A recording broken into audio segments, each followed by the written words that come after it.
You are looking at Julian's pronunciation guide, where we look at how to pronounce better some of the most mispronounced words in the world, like this other curious word. But how do you say what you're looking for today?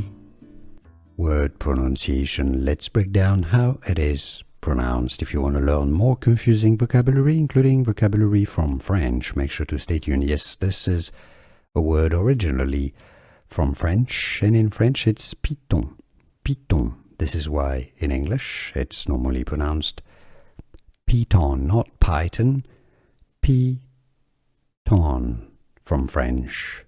Piton. Easy, and now you know. Here are more videos on how to pronounce more confusing words and names too many mispronounced. Like this video if you found it useful. I appreciate your support. I'll see you soon, and thanks for watching.